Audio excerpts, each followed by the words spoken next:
সবাই তো বাড়ির খাবার খাওয়ার চান্সও পায় না, মানে লাইক রাস্তার খাবার, স্ট্রিট ফুড, এরকম টাইপের চলছে এগুলো খুবই আর কি। তো এগুলো কি খুব এফেক্ট করে স্ট্রিট ফুড বলো যদি, বাইরে তেলে ভাজা খাওয়া, street food? C everything has a life. একটা তেলেরও লাইফ আছে। একটা তেলে ভাজা করলো, ওই তেলটাকে যদি বারবার ইউজ করে, ওই তেলটার মধ্যে আমাদের আকাশে হাইড্রোজেন আছে, নাইট্রোজেন আছে, মানে গ্যাস যেগুলো কন্টিনিউয়াস যদি একটা তেল দিয়ে ওটা করছে, ওটার মধ্যে সব গ্যাসগুলো হাইড্রোজেনেশন হচ্ছে আর যে স্যাচুরেশন হচ্ছে, ওই তেলে আবার পকোড়া ভাজছে।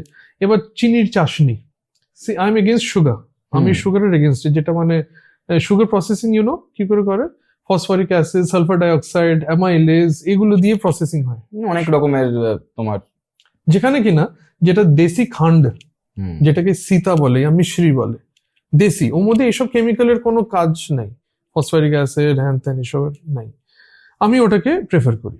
এবার যে চিনি আছে, চিনিটা এগেইন কামিং ব্যাক টু ওয়াত পিত্ত এন্ড কাফা, চিনিটা পিত্ত বাড়াচ্ছে আর বাত বাড়াচ্ছে, it is hot.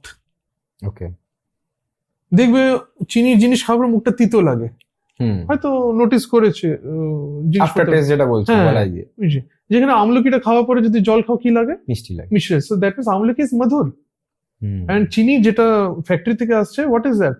That is তিক্ত, কাটু, কারণ কি এটা ছটা রস, মধুর আমলে লবণ, কাটু তিক্ত কষায়, ছটা রস। তো এই যে জিনিসটা আছে, ওটা তাহলে পেটে গিয়ে কি করছে? গরম করছে। এই চিনির চাশনি দিয়ে রসগোল্লা যেটাই বানাচ্ছে, ওটা তো হয়ে গেল, কিন্তু ওটা ওরা হয়তো ফেললো না, who is going to go and inspect? ওর মধ্যে আবার হয়তো মিক্স করে দিল, তো ওটাও পুরনো হচ্ছে, বাসি হচ্ছে। যেটা বাসি পুরনো মানে তামোভাব, তামসিক, কোলেস্ট্রল, ফ্যাট এসব বাড়াচ্ছে। লোকরা বুঝছে না, ওরা খেয়ে যাচ্ছে, কারণ কি মিষ্টি ভালো লাগে খেতে। এক জমানা ছিল আমাদের ঠাকুমা ঠাকুরদাদা, purity was the essence of the society ওই সময়। এখন পিওরিটিটার উপরে একটা কোশ্চেন মার্ক আছে, আমাকে ক্ষমা করে দিক যারা শুনছে, যারা ঘরে বানায় ভেরি গুড। এবার সময় নাই তো, ঘরে চিনি না, ঘরে মিষ্টি, ঘরে মিষ্টি। আচ্ছা আচ্ছা আচ্ছা। আগেকার দিনে জয়েন্ট ফ্যামিলি ছিল, এটা আলাদা টপিক, জাস্ট একটু বলছি। আগেকার দিনে হেল্পিং হ্যান্ডস ছিল, ওরা বানাতো সবাই মিলে, এফর্ট দেওয়ার মতো, কারণ না টাইম আছে না এনার্জি। এখন তো লক্ষ্মী পুজোতেও হয়তো যদি নাড়ু বানিয়ে নিল অনেক। তো এই যে চিনির ব্যাপারটা, রিফাইন্ড অয়েলের ব্যাপারটা, এন্ড এবার এসছে আজিনোমোটো, মোনোসোডিয়াম গ্লুটামেট, চাউমিন টাউমিনে, this are not at all good. একদম ঠিক। আজিনোমোটো থেকে কি ক্যান্সার সত্যি হয়?